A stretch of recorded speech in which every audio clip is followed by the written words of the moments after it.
Muy bien, Lisette, gusto en saludarte. Qué bueno que están ya listos. Vamos a dar una plática ahora acerca de lo que es la muerte y la relación que nosotros como creyentes tenemos con este suceso. Es un gusto poder estar en contacto con ustedes. Lidia, besitos y saludos también. Luis González también, un saludo, que Dios te bendiga, gracias por comentar que se escucha bien. Muy bien, pues entonces vamos a continuar con nuestro estudio. Vamos a hacer una oración para pedirle a Dios que nos guíe en lo que vamos a platicar el día de hoy. Hoy vamos a tener una plática, como les decía, sobre la muerte. Y encontramos el pasaje en 1 Corintios 15, versículos 55 al 57, por si quisieran colocarse en esa cita, ahí les aparece en la pantalla.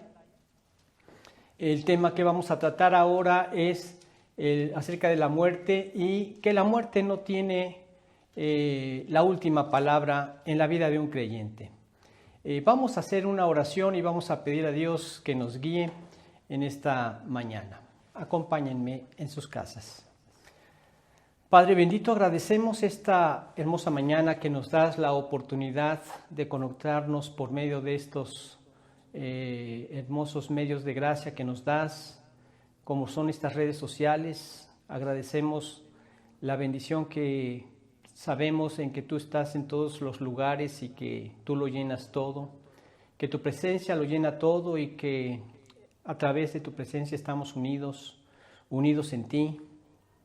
Queremos rogarte, Señor, que lo que la gente celebra en el Día de Muertos, nosotros podamos entender lo que significa la muerte para ti y lo que significa la muerte para nosotros. Te pedimos que tú nos guíes, Señor, a través de lo que ahora compartamos de este mensaje de tu bendita palabra. Te lo pedimos a través de Cristo Jesús. Amén. Bien, pues vamos a platicar de este tema.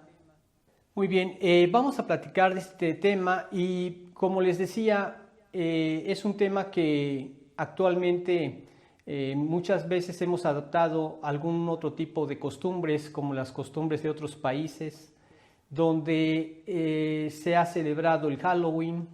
Esto lo platicaremos en otra ocasión, porque nosotros como creyentes no lo celebramos y es obvio que tiene una connotación que es contraria a la Escritura, pero ya lo mencionaremos en otra ocasión. Lo que vamos a tocar ahora es referente a este asunto de la muerte. Y en países latinos como los nuestros celebramos la muerte porque ya teníamos unas costumbres indígenas donde había esa celebración, y cuando vino la conquista, o lo que se conoce como la conquista española, ellos traían también a través de la Iglesia Católica estas costumbres de la muerte que celebraban en la fiesta de Todos los Santos, y se hizo un sincretismo entre lo que ellos traían y lo que aquí se celebraba. Ya con el paso del tiempo se llegó hasta las costumbres que tenemos ahora, festividades donde en algunos casos llevan algunas ofrendas a los difuntos. Nosotros aprovechamos pues para beneficiarnos por lo que se provee a través del arte culinario, y vemos que hacen unos panes de muerto muy ricos o cosas por el estilo. Aquí en Guatemala se hace un fiambre riquísimo de carnes frías, que son costumbres hermosas que pues podemos nosotros aprovecharlas por ese lado. Pero lo que nos atañe en cuanto al tema de la palabra de Dios y las enseñanzas que ahí encontramos respecto a este tema, nosotros vemos que nunca nos gusta pensar en la muerte. Y vamos a ver este pasaje de 1 Corintios 15, del 55 al 57. Perdón, voy a hacer la corrección del tamaño de letra. Listo. Entonces vemos que dice lo siguiente: ¿Dónde está, oh muerte, tu aguijón? ¿Dónde, oh sepulcro, tu victoria? Ya que el aguijón de la muerte es el pecado, y el poder del pecado, la ley. Mas gracias sean dadas a Dios que nos da la victoria por medio de nuestro Señor Jesucristo. Bien, como les comentaba, nosotros no nos gusta pensar en la muerte. Es algo que es como una especie de mecanismo de defensa que ocurre muy en nuestro interior. Porque simplemente cuando vivimos sin tener ninguna comunión con Dios y vivimos en un orgullo y egoísmo que nos domina, nosotros no queremos saber qué es lo que vamos a enfrentar después de la muerte. Es aterrador, muchas veces tratamos de evitar pensar, incluso cuando estamos en algún velorio, acerca de este tema, y lo que hacemos es tratar de desviar el tema con otro tipo de pláticas, quizá pláticas deportivas, quizá pláticas familiares, o incluso hasta chistes, con tal de quitar de nuestra mente esto que afecta a nuestras conciencias, o quizá que más bien incomoda e irrita nuestras conciencias. Pero vemos que para Dios este es un tema muy importante, porque cuando Él nos creó para tener vida. Nosotros, este era el propósito de Dios, que nosotros fuéramos personas que tuvieran vida, y allá en Edén, así creó al hombre y a la mujer. Pero después, cuando vino la muerte, es cuando vino el pecado. Y la muerte se convirtió en nuestro enemigo. Vemos que aquí mismo en este pasaje de Primera de Corintios capítulo 15, pero en el versículo 26 dice lo siguiente: en cuanto a la muerte como nuestro enemigo. Dice, y el postrer enemigo que será destruido es la muerte. Así es, este se menciona como el postrer enemigo, el último enemigo. Este va a ser quitado, sí, un día va a ser quitado.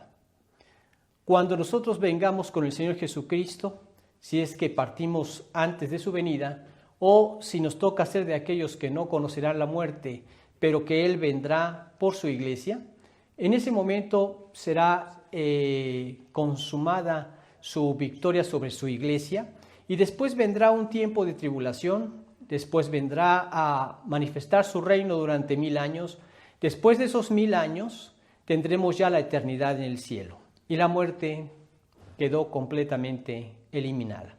Ese es nuestro postrer enemigo que será eliminado. Pero también vemos cuándo entró. La muerte vino cuando vino el pecado.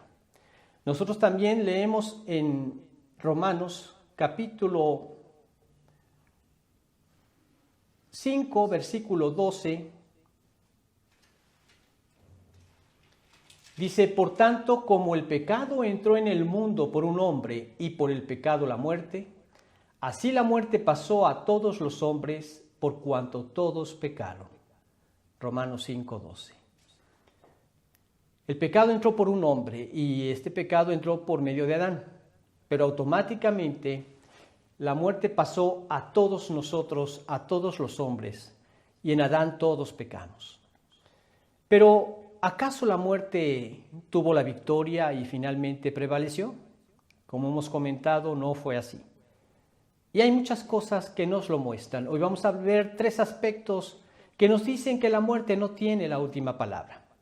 El primero de ellos es precisamente la hermosa salvación que tenemos en Cristo Jesús.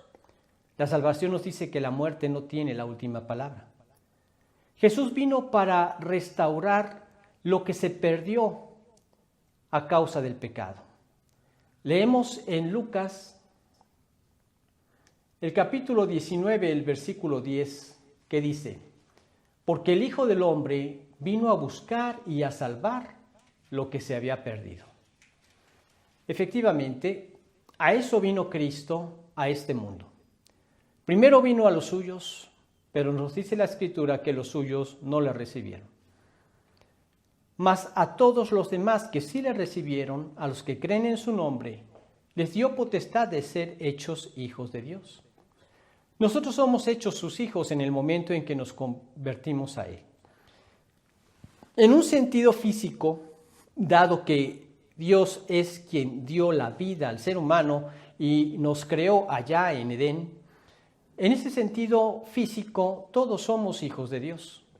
Pero en el sentido espiritual, que para Dios es el más importante, somos hijos de Dios hasta el momento en que decidimos abandonar nuestra vida de orgullo y de egoísmo y nos convertimos voluntariamente a Cristo. Es decir, como hemos comentado con anterioridad, es la determinación de levantarme del trono de mi vida, y por esto nos referimos a ese aspecto donde manifiesta tu orgullo al decir, yo hago de mi vida lo que me viene en gana, lo que yo he querido, y levantarme para que Cristo se siente ahí y gobierne mi vida. Le doy la autoridad de mi vida y le rindo mi voluntad para ahora dedicarme a hacer la suya. Cuando me arrepiento en este sentido y le rindo mi voluntad, Él aplica la sangre de Jesucristo, su Hijo, en mi favor, que allá en la cruz la derramó para limpiarme de todos mis pecados. Y el pecado, que es lo que dio origen a la muerte, es quitado por la sangre de Cristo. Y es entonces que entendemos a qué fue a lo que vino Cristo. Yo tenía un amigo que me decía que cada vez que veía la película de la Pasión de Cristo, y una película en aquel tiempo que pasaban en televisión en blanco y negro, ya con eso estamos sacando cuentas, ¿verdad? Y en aquella época él decía que cada vez que la veía salía a agarrarse a golpes con un amigo que era judío, un amigo suyo que era judío. Pues por agarrarse a golpes no sé qué tan amigos serían, pero él estaba muy enojado porque habían sido los que habían dado muerte a Jesús. Después, cuando él se convirtió, se dio cuenta que no había sido así, que en realidad tú y yo éramos los que habíamos dado muerte a Jesús, porque ahí Él pagó por tu pecado y el mío. No había otra forma de hacerlo. Y entonces entendemos a lo que se refiere este versículo de Lucas 19:10. Porque el Hijo del Hombre vino a buscar, a salvar y a buscar a los que estaban perdidos, nosotros, perdidos en nuestra vida de pecado. Y efectivamente, Él vino para dar vida a pecadores moribundos. Cuando nosotros leemos en Juan 11, versículo 25, dice lo siguiente: le dijo Jesús, yo soy la resurrección y la vida, el que cree en mí, aunque esté muerto, vivirá. Esto le dijo Jesús a Marta, la hermana de Lázaro, cuando éste había muerto. Entraron en un diálogo entre ellos dos.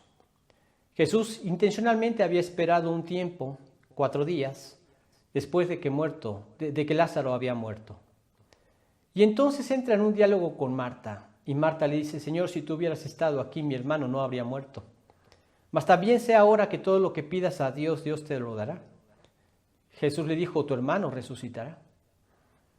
Marta le dijo, yo sé que resucitará en la resurrección en el día postrero. Entonces le dijo Jesús, yo soy la resurrección y la vida. El que cree en mí, aunque esté muerto, vivirá. Entonces la muerte no tiene la última palabra. No queda todo en la muerte. No es cierto que esta vida cuando se acaba y acaba con la muerte, ahí se acabó todo. Muchas personas incluso se han quitado la vida porque ya no soportan más su existencia en esta tierra, porque en esa vida de egoísmo lo único que hacemos es complicarla. En nuestro egoísmo robamos, en nuestro egoísmo adulteramos, en nuestro egoísmo nos aprovechamos de los demás, etcétera, etcétera. Eso es lo que produce el egoísmo, destrucción y muerte, porque es pecado. Y es destrucción. Recuerdo haber escuchado del testimonio de una persona que tenía un socio y en el lugar donde tenían su despacho, un día le hablan por teléfono para decirle que sus perros estaban muy alborotados. Cuando este amigo llega, encuentra con que las puertas estaban atrancadas y vio la manera de saltar por algún muro que estaba por ahí cerca, lo saltó y al caer cayó donde estaba el estudio y vio una trágica escena. Su amigo se había quitado la vida con un arma que ahí tenían. Resultó que el amigo tenía una vida sumamente sucia. Se había metido con la hermana de su esposa, había aparentado que el negocio era de él y había firmado papeles y no había pagado lo que se debía. Y había hecho un montón de cosas que son resultado de la vida de egoísmo y de pecado del hombre, en este caso de este hombre. ¿Y hasta dónde llegó en esa condición caída? A quitarse la muerte. No todos terminan en esa misma condición trágica, pero sí, el vivir en la vida de pecado siempre trae una condición trágica. El vivir en esa vida de egoísmo no nos permite darnos a los demás. Y esto es trágico en el matrimonio. En la vida de egoísmo no nos permite darnos a nuestros hijos, porque entre comillas, yo estoy muy ocupado en mi trabajo, tengo que traer el pan a la familia, lo cual es muy cierto, pero no nos excusa para no pasar tiempo con ellos, para platicar con ellos. Y esto entonces produce distanciamientos y problemas con los hijos. Y así podríamos seguir enumerando muchas cosas que son consecuencia de esta condición caída. Pero no tiene la última palabra. La muerte no tiene la última palabra, porque el Hijo del Hombre vino a buscar y a salvar lo que se había perdido. Nosotros somos los que estamos perdidos. Necesitamos urgentemente de su salvación. Y estamos perdidos y en destino de muerte y de muerte eterna. Pero no tiene por qué ser así. Porque Jesucristo conquistó las dos clases de muerte, la muerte física y la muerte espiritual. Quisiera tocar primero la muerte espiritual. En Efesios capítulo 2, versículos del 5 al 9, leemos lo siguiente. Efesios 2, 5 al 9. Dice, aun estando nosotros muertos en pecados, nos dio vida juntamente con Cristo. Por gracia sois salvos. Y juntamente con Él nos resucitó y asimismo nos hizo sentar en los lugares celestiales con Cristo Jesús, para mostrar en los siglos venideros las abundantes riquezas de su gracia en su bondad para con nosotros en Cristo Jesús. Porque por gracia sois salvos por medio de la fe, y esto no de vosotros, pues es don de Dios, no por obras, para que nadie se gloríe. Efectivamente, esta es la salvación que tenemos en Cristo, salvación de la muerte, de una muerte espiritual. Estamos separados de Dios por nuestra vida de pecado. Y no hay forma de podernos reconciliar con Él por nosotros mismos. Porque resulta que Él es un Dios justo, pero es un Dios perfectamente justo. Porque Jehová es justo y ama la justicia. El hombre recto mirará su rostro, dice en Proverbios. Y nosotros vemos que el Señor, en su justicia, un día la va a aplicar y no va a quedar nada sin ser juzgado perfectamente por la justicia divina. Y en esa justicia divina no hay algo que yo pueda hacer para reparar lo que yo he hecho, porque siempre mis obras van a resultar imperfectas ante las demandas perfectas e infinitas de Dios. De tal forma que nadie está capacitado para poderse salvar a sí mismo, porque siempre vamos a estar pecando porque somos pecadores. Leemos en Eclesiastés 7:20, ciertamente no hay hombre justo en la tierra que haga el bien y nunca peque. No existe. De tal forma que la única salida, o mejor dicho, el único recurso que teníamos nosotros era o cumplir perfectamente la ley, lo cual era imposible para nosotros, o que alguien la cumpliera en nuestro favor. Y como la demanda de la justicia divina era que la paga del pecado es la muerte, o moríamos nosotros, o alguien moría en nuestro lugar. Y eso fue precisamente lo que hizo Cristo Jesús. ¿Y cómo puedo apropiar eso que Él hizo a mi propia alma, a mi propia vida, a través de la fe. Significa creerle a Dios. Como en ocasiones anteriores he comentado, y como lo tenemos también en Juan capítulo 3, 14 en adelante, dice, y como Moisés levantó la serpiente en el desierto, así es necesario que el Hijo del Hombre sea levantado, para que todo aquel que en él cree no se pierda, mas tenga vida eterna. Cuando los judíos, los israelitas, estaban siendo mordidos por serpientes en el desierto, porque se habían rebelado contra Dios, Dios le dijo a Moisés, hazte un asta, pon una serpiente de bronce, y cualquiera que sea mordido por la serpiente, voltee a ver esa asta y quedará sanado. Eran serpientes venenosas, y no tenían más que de dos, o creer y ser sanados y salvados, o no creer y morir. La decisión era de cada uno de ellos. Igual de simple es la decisión para nosotros. Así fue levantado el Señor Jesucristo para que todo aquel que en Él cree no se pierda, mas tenga vida eterna. Tú decides si le crees a Dios. Tú decides si tomas esa decisión de levantarte de tu trono y dejarlo sentar a Él, a que gobierne tu vida. Pero es hasta entonces que experimentas la verdadera vida. Una vida que procede de Él. Una vida que es a través del Espíritu que nos habita y nos aconseja y nos transforma. Pero esto tiene que ser experimentado por cada uno de nosotros. Hay cosas que no puedes experimentar a favor de los demás. Uno como padre a veces quisiera que esto lo pudieran experimentar nuestros hijos, pero ellos necesitan tener su propia fe. Ellos necesitan tomar su propia decisión. Y es entonces cuando vemos que la muerte espiritual es aniquilada por la vida eterna que Cristo nos da. Eso fue lo que le dijo a Marta.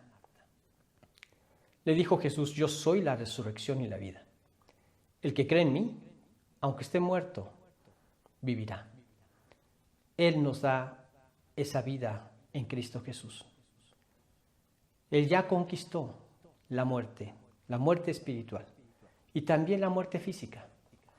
Precisamente en estos versículos que acabamos de leer de 1 Corintios 15, 55 y 50 al 57, eso es lo que nos dice. Y cuando esto corruptible se haya vestido de incorrupción, y cuando esto mortal se haya vestido de inmortalidad, entonces se cumplirá la palabra que está escrita, sorbida es la muerte en victoria. ¿Dónde está, oh muerte, tu aguijón?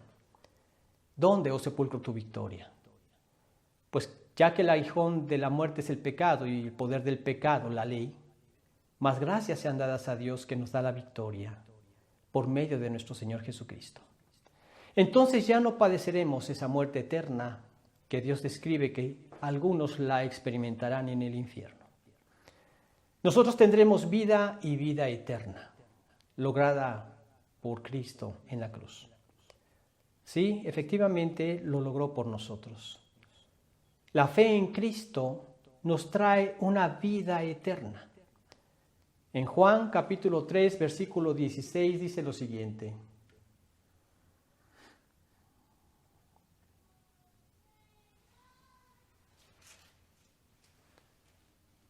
Porque de tal manera amó Dios al mundo, que ha dado a su Hijo unigénito, para que todo aquel que en Él cree no se pierda, mas tenga vida eterna. Él nos da vida eterna en el momento en que creemos en Él. Y esta vida eterna es una posesión presente de cada uno de los creyentes. Es algo que ya tenemos ahora y lo tenemos para toda la eternidad. Leemos también algo que nos confirma esto que les acabo de decir en Juan también, pero en el capítulo 3, versículo 36 dice lo siguiente. El que cree en el Hijo tiene vida eterna, pero el que rehúsa creer en el Hijo no verá la vida, sino que la ira de Dios está sobre él. ¿Crees en el Hijo? El que cree en el Hijo tiene vida eterna. ¿No crees en el Hijo? Pero el que rehúsa creer en el Hijo no verá la vida, sino que la ira de Dios está sobre él. Hemos oído que se dice Dios aborrece el pecado, pero ama al pecador. Esto es entendible en el sentido de que dio a su Hijo para morir por nuestros pecados. Pero en tanto el hombre no se arrepienta, la ira de Dios está sobre él. ¿Por qué? Vemos otro versículo en Primera de Juan, en el capítulo 5, el versículo 12, dice lo siguiente. El que tiene al Hijo tiene la vida. El que no tiene al Hijo de Dios no tiene la vida. Para Dios esto es muy importante. Recuerdo haber escuchado a un amigo que comentaba de alguien que escuchaba el mensaje de salvación y cuando escuchó este mensaje, este versículo, le dice al que le estaba predicando, ¿qué quieres decir con eso? ¿Que solamente en Cristo me puedo salvar? Y él lo único que hizo fue remitirse a lo que decía el versículo. El que tiene al Hijo tiene la vida. El que no tiene al Hijo de Dios no tiene la vida. Pero ¿qué va a pasar con todos aquellos que viven en la Patagonia, etcétera? Empezó a sacarle los lugares más recónditos del planeta y le volvió a repetir las mismas palabras. El que tiene al Hijo tiene la vida. El que no tiene al Hijo de Dios no tiene la vida. Tal fue su énfasis en este versículo hasta que finalmente este hombre se puso a meditar en esas palabras. Y dijo, si a mí me llega la muerte, no tendré excusas. No tengo al Hijo, no tengo la vida. Quiero tener al Hijo y quiero tener la vida. Y aceptó al Señor. Dios quiera que todos reaccionen como Él. Pero como quiera que sea, vemos que este es el trabajo del Señor. El trabajo del Señor en cada corazón. Él trabajó en el mío, tuvo que quebrantar mi orgullo. Estaba a punto de morirme ahogado en un lugar y ahí fue donde me di cuenta que me iba a ir al infierno. Dios tuvo misericordia de mí y pude conocerlo y ahora puedo estarle sirviendo. Pero así trabaja en cada corazón, de diferente manera. Él tiene sus maneras de trabajar con cada uno porque Él conoce lo que hay en el corazón. Pero tú, Salomón, hijo mío, reconoce al Dios de tu Padre y sírvele con corazón perfecto y con ánimo voluntario, porque Jehová escudriña los corazones de todos y entiende todo intento de los pensamientos. Sorprendente. Esto lo dijo en Primera de Reyes. Se lo dijo a Salomón, David a Salomón. Pero él tenía que entender esto. En el capítulo 28 le cita estas palabras y le dice, Jehová escudriña los corazones de todos y entiende todo intento de los pensamientos. Dios te conoce. Dios sabe perfectamente cómo eres. Como humanos siempre tratamos de dar una impresión de algo que en realidad no somos. Siempre lo hacemos así porque es una manera de quizá podríamos decir, de defendernos del dolor que pueda sentir nuestro orgullo al ver que otros están mejores que yo. Pero Dios nos conoce. Dios sabe exactamente cómo eres. Dios sabe cuáles han sido tus pecados. Y si Dios lo sabe, ¿por qué no ponerte de acuerdo con Dios y estar a cuentas? Confesándole tu pecado, aceptando su gloriosa salvación en Cristo Jesús, el perdón que en Él nos da, rindiendo tu voluntad a Él y viendo una nueva vida que Él te da a través de la presencia de su Espíritu en tu interior. Será la mejor decisión que tomes en tu vida.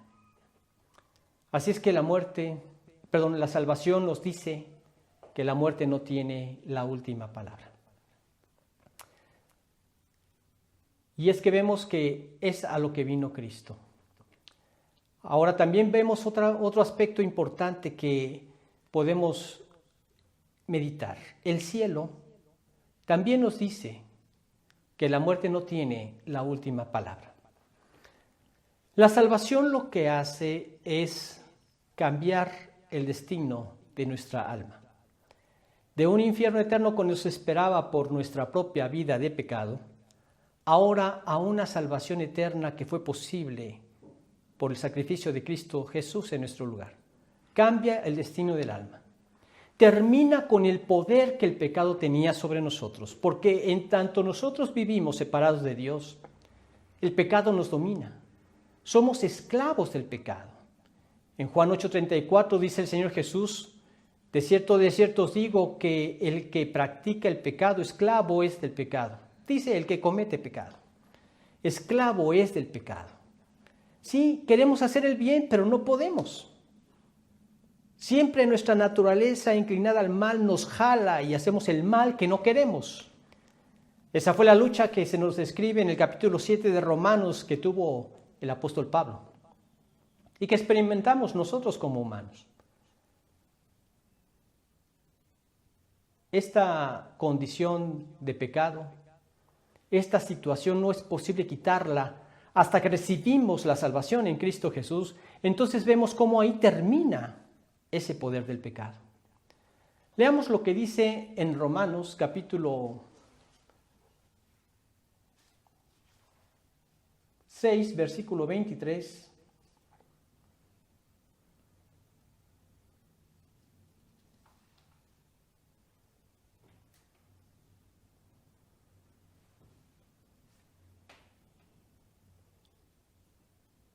Perdón, creí que lo había puesto, pero ahorita lo buscamos.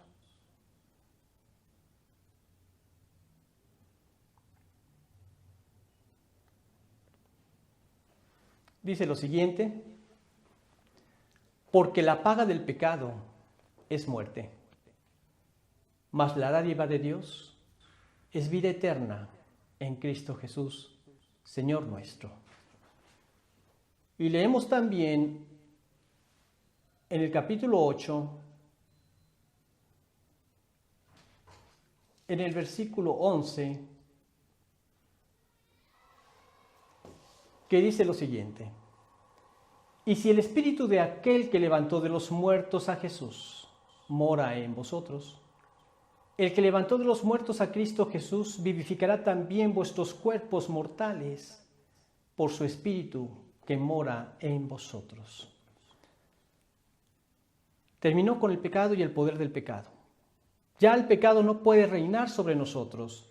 Leemos también en Romanos capítulo 6, versículo 12 al 14. Ya tenía el cambio, disculpen. No reine pues el pecado en vuestro cuerpo mortal, de modo que lo obedezcáis en sus concupiscencias. Ni tampoco presentéis vuestros miembros al pecado como instrumentos de iniquidad, sino presentaos vosotros mismos a Dios como vivos de entre los muertos, y vuestros miembros a Dios como instrumentos de justicia. Porque el pecado no se enseñoreará de vosotros, pues no estáis bajo la ley, sino bajo la gracia. Entonces vemos cómo el pecado ha sido vencido por lo que Cristo realizó por nosotros. Se terminó el poder del pecado porque hemos sido liberados por la sangre de Cristo y ahora tenemos la capacidad para hacer la voluntad de Dios, porque a través del poder del Espíritu en nuestros corazones, Él nos lleva a anhelar llevar a cabo los principios de su palabra o su ley moral. Y aunque no la cumplamos a perfección, el sacrificio de Cristo suple toda carencia. Pero hay ese anhelo de hacer la voluntad de Dios y ya hay esa liberación que teníamos sobre el pecado y ese deseo profundo de agradar a Dios. Él lo produce en nuestro interior. Y es por eso que podemos ver que el cielo nos dice que la muerte no tiene la última palabra. La salvación cambió el destino que teníamos del infierno al cielo porque terminó con el poder del pecado y las personas que hemos aceptado la salvación en Cristo al morir, vamos a ir al cielo. Qué hermoso, ¿no? Veamos lo que dice en Filipenses. Ahí Pablo decía que hay una forma de morir con ganancia. O dicho de otra manera, para él el morir era ganar. Esto lo explica Pablo en Filipenses capítulo 1. Dice lo siguiente: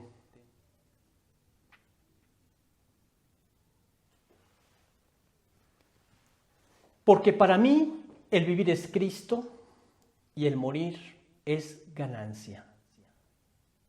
¿Entendemos esto? Resulta difícil, no resulta tan fácil, pero cuando uno ya está en la palabra y conoces del Evangelio y empiezas a vivir en el poder de Cristo, te das cuenta de que esto lo hace posible por su Santo Espíritu en tu corazón. Pablo decía esto: él había sido un perseguidor de la iglesia.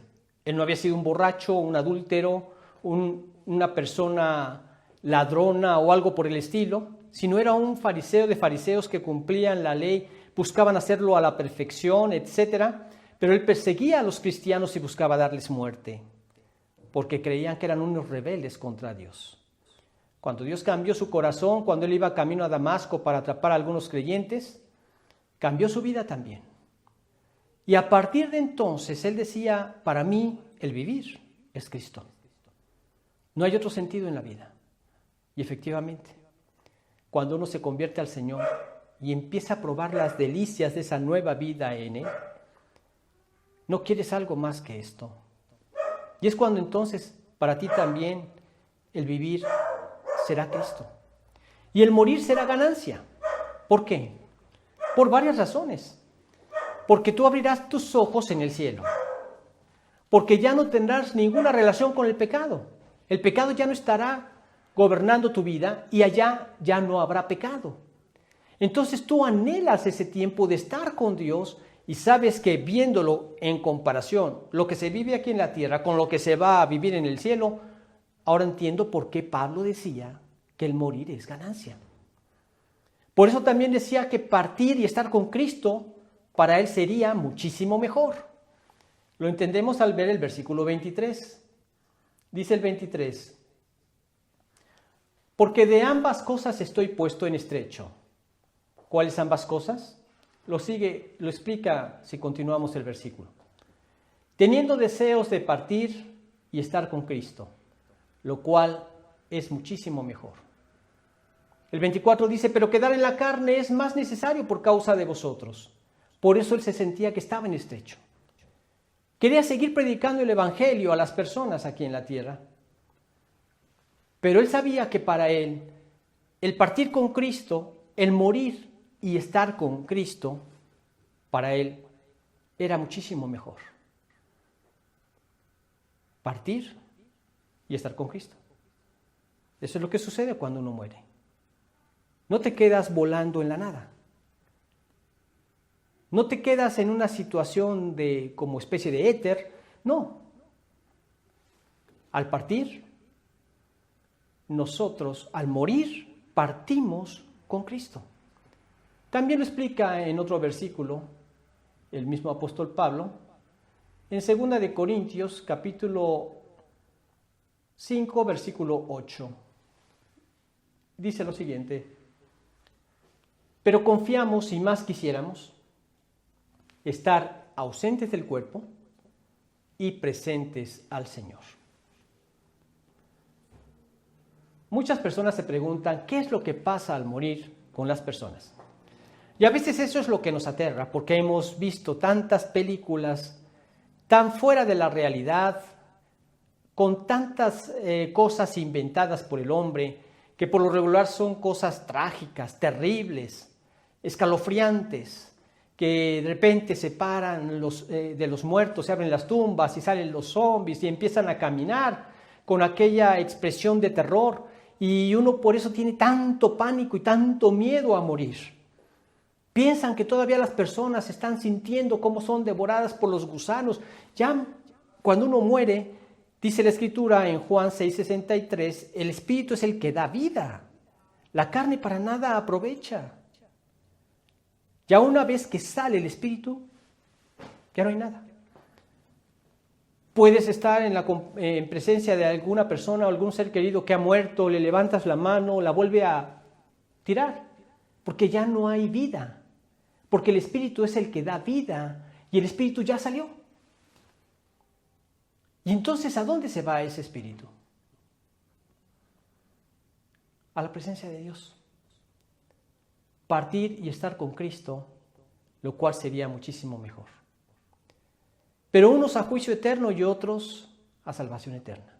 Unos a un infierno eterno y otros a una salvación eterna. Dice en Juan 5, 46, me equivoqué de la cita, pero dice que los justos partirán a la vida eterna y los pecadores a resurrección de condenación.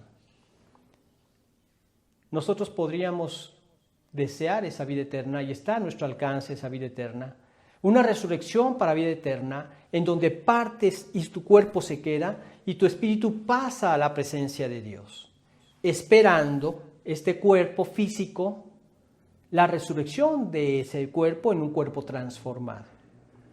¿Cuándo sucederá que ese cuerpo será transformado? En la segunda venida de Cristo, que es el siguiente evento que estamos esperando. Él vendrá con aquellos santos que ya murieron en Cristo, con aquellas almas que vendrán a esta tierra para que estos cuerpos que estaban sepultados sean resucitados en cuerpos semejantes a los de Cristo. Esto lo dice en Filipenses 3, 20 y 21. Dice, mas nuestra ciudadanía está en los cielos, de donde también esperamos al Salvador, al Señor Jesucristo, el cual transformará el cuerpo de la humillación nuestra para que sea semejante al cuerpo de la gloria suya, por el poder con el cual puede también sujetar a sí mismo todas las cosas. Esa es la resurrección de nuestros cuerpos a un cuerpo semejante al de Cristo, donde ya no tendremos ninguna relación con el pecado. Será un cuerpo totalmente diferente. Y en este cuerpo estaremos sirviendo siempre al Señor. ¿No te resulta emocionante saber que en Cristo tu cuerpo se quedará aquí esperando esa resurrección, pero tu alma partirá inmediatamente a la presencia de Dios? Podrás contemplarlo a Él, podrás contemplar su gloria. No hay nada más emocionante que eso. Eso es lo que nos muestra el cielo.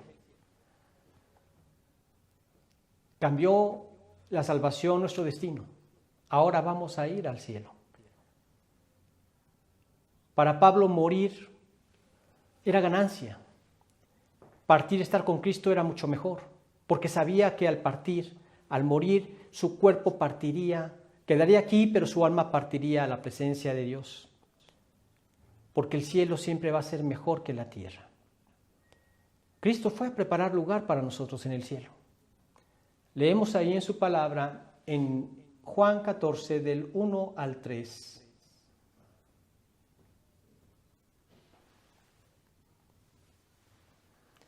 Dice, no se turbe vuestro corazón. ¿Creéis en Dios? Creed también en mí. En la casa de mi Padre muchas moradas hay.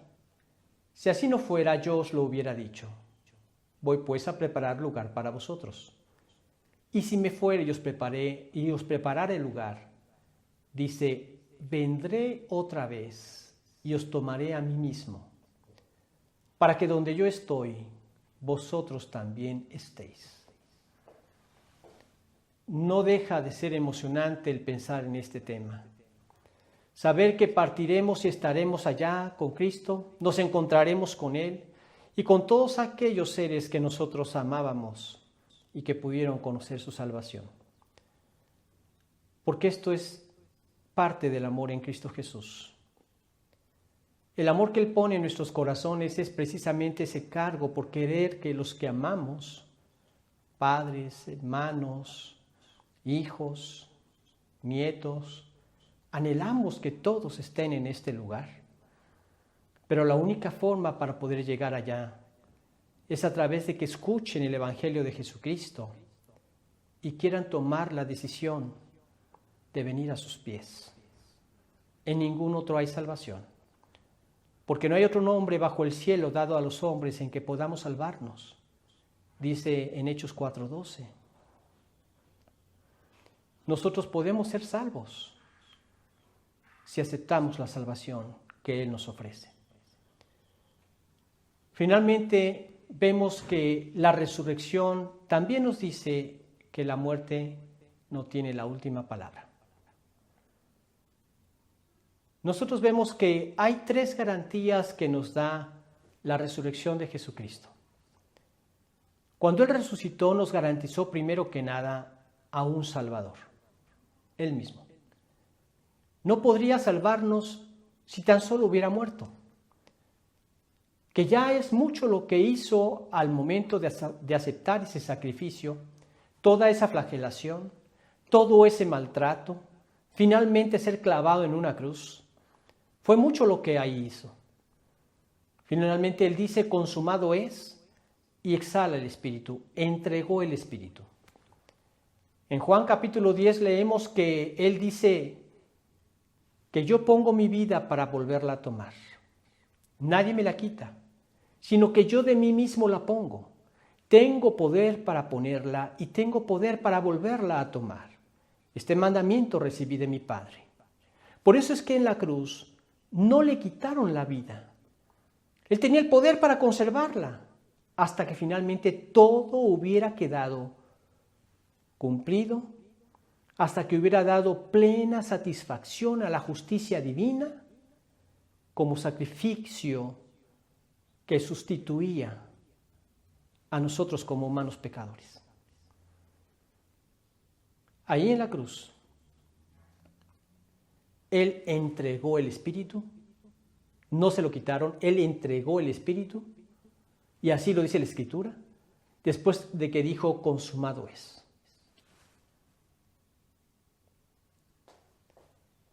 Con esto,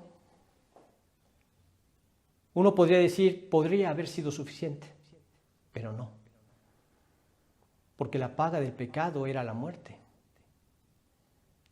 Había que vencer a ese enemigo, que era la muerte. Y con su resurrección venció la muerte. Por eso al resucitar, la muerte quedó sin valor. No tenía la última palabra. Nos garantizó el sacrificio de Cristo y su resurrección a un Salvador, al único que ha resucitado y permanece en vida con ese cuerpo resucitado. Y está a la diestra del poder de Dios. Está a la diestra de Dios. Es el lugar de poder. Intercediendo ahora por nosotros ante la presencia de Dios. Y esto lo hizo posible porque Él es Dios. Y por eso es que podemos tener esa garantía de un Salvador, porque Cristo murió y resucitó. Pero también nos da la garantía de una verdadera salvación, auténtica salvación, completa salvación. Veamos en este capítulo de Primera de Corintios, capítulo 15, pero ahora veamos de los versículos 14 al 20.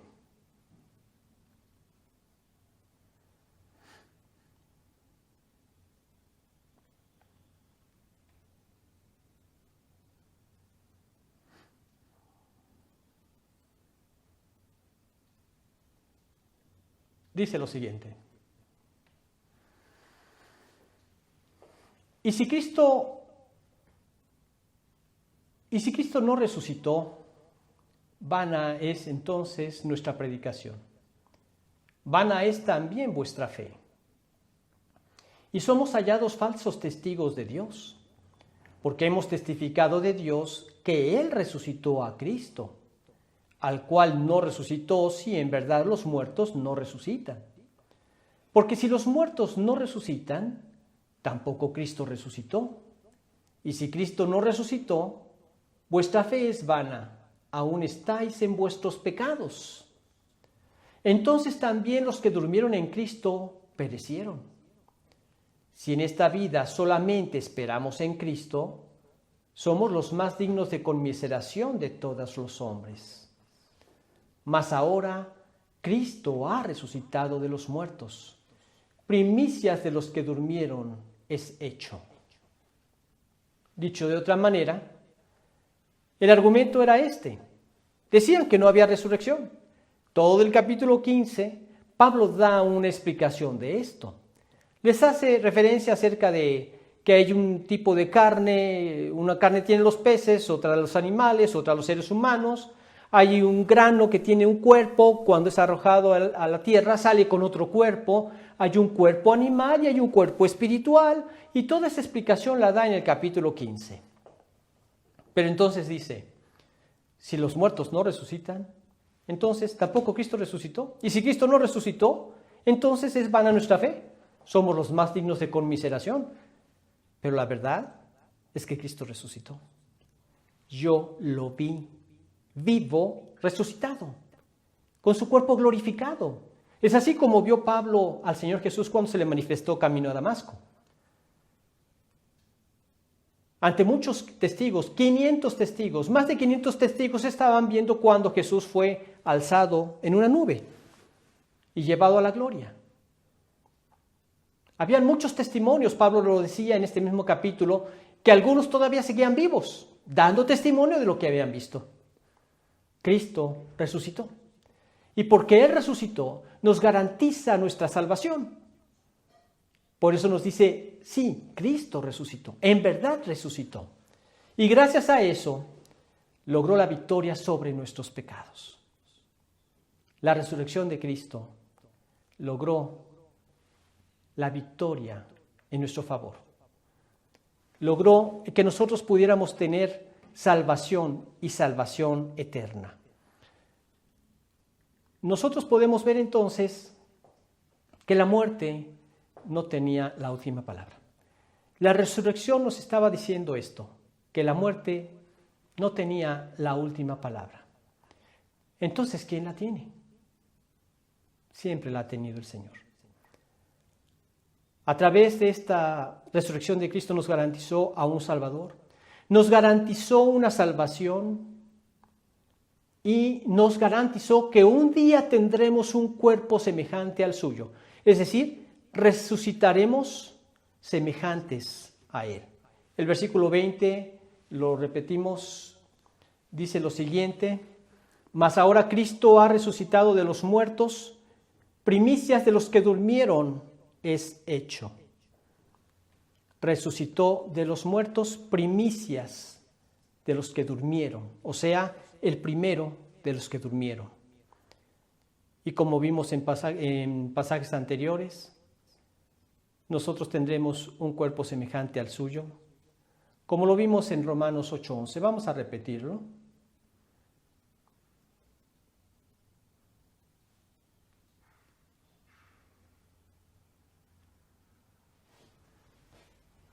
Dice lo siguiente: y si el espíritu de aquel que levantó de los muertos a Jesús mora en vosotros, el que le levantó de los muertos a Cristo Jesús, vivificará también vuestros cuerpos mortales por su espíritu que mora en vosotros. Vivificará nuestros cuerpos. ¿Por qué?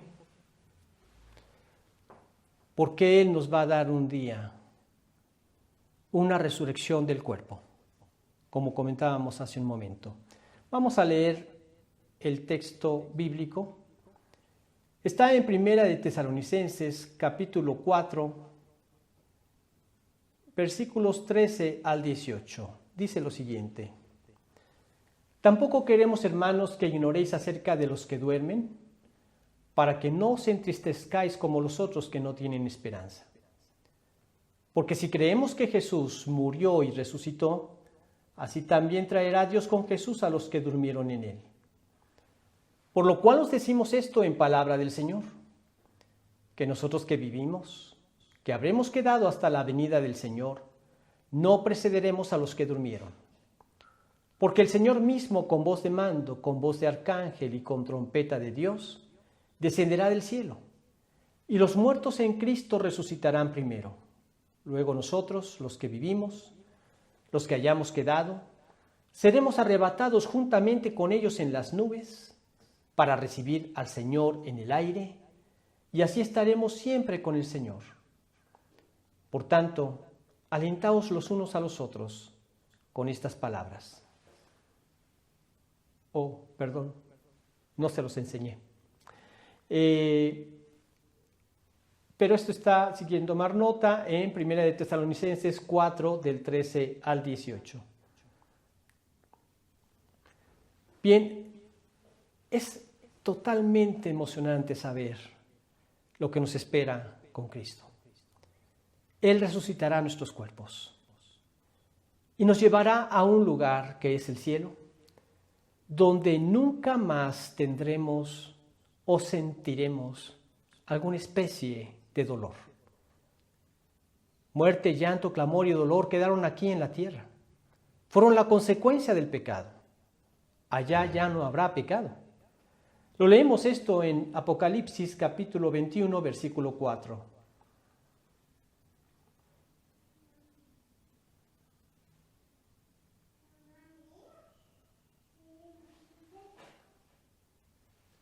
Dice lo siguiente: enjugará Dios toda lágrima de los ojos de ellos, y ya no habrá muerte, ni habrá más llanto, ni clamor, ni dolor, porque las primeras cosas pasaron. Ahora estaremos en un lugar hermoso donde ya no habrá relación con el pecado. ¿Te das cuenta por qué es la gloria? ¿Te das cuenta por qué Pablo decía, para mí, el morir es ganancia? Partir y estar con Cristo para mí sería muchísimo mejor. ¿Entendemos por qué? Ya no habrá relación con el pecado, por eso es la gloria. Piensa por un momento, ¿cuáles son las aflicciones que padeces? ¿Por qué estamos padeciendo como nación? ¿Por qué estamos padeciendo en todo el mundo por una pandemia? ¿Por qué estamos padeciendo de gobernantes injustos? ¿Por qué tenemos problemas como esposos? ¿Por qué tenemos problemas con nuestros hijos? ¿Por qué estamos rodeados de problemas? En cada una de estos cuestionamientos encontrarás que el común denominador es pecado, pecado, pecado. Egoísmo, que es pecado. Orgullo, que es pecado, etcétera, etcétera. Cristo resucitará nuestros cuerpos. Allá nunca más volveremos a sentir ni a tener ninguna especie de mal o dolor, porque allá seremos semejantes a Cristo. Leamos este otro texto de 1 de Juan, capítulo 3, versículos 1 y 2.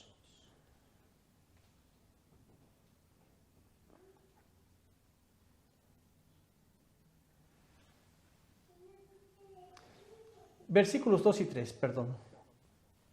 Dice: amados, ahora somos hijos de Dios, y aún no se ha manifestado lo que hemos de ser. Pero sabemos que cuando Él se manifieste, seremos semejantes a Él, porque le veremos tal como Él es.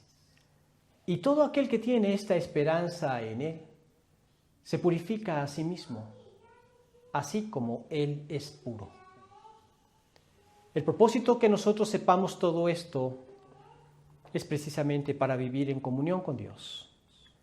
Buscar esa vida en santidad, donde hacemos la voluntad de Dios. Así estamos mostrándole al Señor que anhelamos su regreso y que anhelamos que cuando Él regrese nos encuentre como Él desea encontrarnos. El sufrimiento que experimentamos ahora no se puede comparar con la gloria que nos espera. Leemos en Romanos capítulo 8, versículo 18.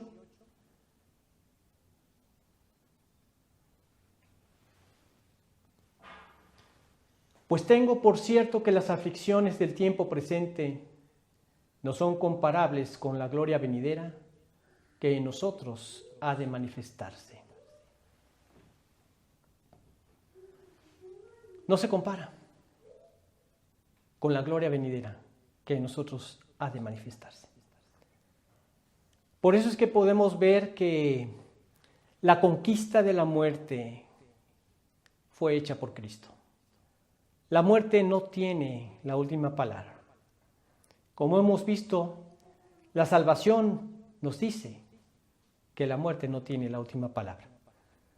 El cielo nos dice que la muerte no tiene la última palabra. La resurrección nos dice que la muerte no tiene la última palabra. Porque la conquista de la muerte por Cristo hace que nosotros tengamos garantía de la victoria.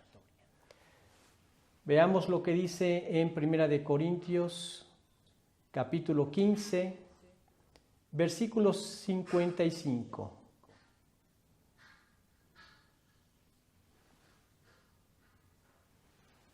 ¿Dónde está, oh muerte, tu aguijón? ¿Dónde, oh sepulcro, tu victoria? Ya que el aguijón de la muerte es el pecado y el poder del pecado la ley, mas gracias sean dadas a Dios que nos da la victoria por medio de nuestro Señor Jesucristo. Sí. La conquista de la muerte por Cristo garantiza nuestra victoria. El conquistador, este conquistador, merece toda nuestra devoción y servicio. Vemos en el versículo 58, así que hermanos míos amados, estad firmes y constantes, creciendo en la obra del Señor siempre, sabiendo que vuestro trabajo en el Señor no es en vano. En una ocasión un viajante caminaba por un sendero y tratando de acortar el camino, pasaba por un cementerio. Cuando él notó que delante de él iba una señorita, trató de apurar el paso para alcanzarla y cuando la alcanza le pregunta: ¿usted no tiene miedo de pasar por este lugar tan solitario y oscuro y tenebroso? Y le dice la señorita: ¿miedo? No, señor. ¿Y por qué? ¿Ve usted aquella casa que se encuentra al fondo, a la derecha? En la parte de arriba están prendidas unas ventanas. Siempre que por alguna razón se me hace tarde en el trabajo, mi padre se encarga de prender esa luz para guiarme por el camino. ¿Y acaso no es eso también lo que ha pasado en nuestras vidas con Cristo Jesús? Nosotros ya no podremos temer gracias a aquel que dijo: yo soy la resurrección y la vida. El que cree en mí, aunque esté muerto, vivirá. El sendero del cementerio termina donde está el glorioso recinto del Señor. Y a través de la palabra de Dios, encontramos que nuestro Padre nos ha dejado encendida la luz que nos guía en el camino de vida. No hay nada más glorioso que saber que la muerte ya fue conquistada por Cristo y que está a tu alcance tan solo al tomar una decisión de poder apropiarte de esta conquista. ¿Te gustaría tenerla? Yo creo que muchos de ustedes ya la tienen, pero quizá hay otros que les gustaría tenerla. Si este es tu caso, me gustaría terminar haciendo una oración para que, si esta es tu voluntad y deseas rendir tu vida a Cristo, puedas experimentar no solo esta conquista de la muerte, sino la conquista de tu corazón entregado a Dios. La conquista de una vida eterna y tantas bendiciones que Dios tiene para ti. Vamos a orar. Bendito Dios, agradecemos esta bendición de contar con tu bendita palabra. Te alabamos porque el contar con ella en esta forma, en estos medios, es un testimonio más de tu poder y de tu amor por nosotros. Gracias porque pudimos estudiar un poco acerca de esa conquista que tú tuviste sobre la muerte. Y también la hiciste posible a los que creemos en el sacrificio de Jesús. Nuevamente te lo agradecemos. Y así meditando en esto, si tú quieres ahora que sea una conquista también tuya, repítele entonces ahí dentro de tu corazón estas palabras al Señor. Señor, yo sé que en mi vida de pecado me espera una muerte trágica y eterna en el infierno, porque he vivido una vida de egoísmo, donde he tratado de dar apariencias, pero la realidad de mi vida es que siempre he buscado hacer lo que me viene en gana o sacar provecho de una u otra forma de los demás. En fin, en toda mi vida de pecado he podido comprobar muchos desastres. Pero ya no quiero ese estilo de vida, Señor, porque especialmente estoy separado de ti. Ahora quiero rendirte mi voluntad, Señor. Ahora quiero levantarme del trono de mi corazón para pedirte a ti que te sientes ahí para gobernar mi vida, en todos los detalles. Yo estoy arrepentido de la vida que he llevado. Y con este arrepentimiento sincero yo quiero apropiar la sangre de Jesucristo, tu Hijo, que al vertirla en la cruz lo hizo para perdonarme de todos mis pecados. Yo en este momento apropio tu perdón, Señor. Gracias por tu perdón. Y ahora que has quitado el estorbo que había entre tú y yo, pido que pases a morar a mi corazón en la persona de tu Santo Espíritu. Y que en tu poder dirijas mis pasos. Me guíes a través de tu palabra a hacer tu voluntad. Y me hagas cada día más semejante a ti.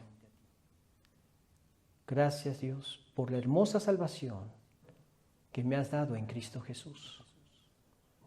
Amén. Si tomaste esta decisión, te aconsejo que empieces a leer la palabra del Señor. Tú puedes leer 3 capítulos diarios, 5 el domingo, y en un año ya la leíste toda. Si tú lees 2 capítulos diarios del Antiguo Testamento y 2 capítulos diarios del Nuevo Testamento, en un año ya leíste todo el Nuevo Testamento y 2 veces el Nuevo. En fin, lo importante es que empieces a vivir la palabra de Dios. Cada vez que leas la Biblia, ora antes para pedirle a Dios que te guíe a encontrar su voluntad. Pon cerca de ti una hoja con un bolígrafo para que anotes las cosas que tienes dudas, para poderlas investigar. Y seguramente en el avance de la lectura de tu palabra, al echar un ojo a esas notas que tenías, te darás cuenta que muchas se resolvieron con el tiempo. Y pídele a Dios que te guíe a servirle. Que pueda usar tu vida para alcanzar amigos, vecinos, a poderlos atraer a los pies de Cristo. Nunca te lo van a decir, pero esta es la gran necesidad de todo ser humano. Que tengas un buen domingo y que Dios te bendiga.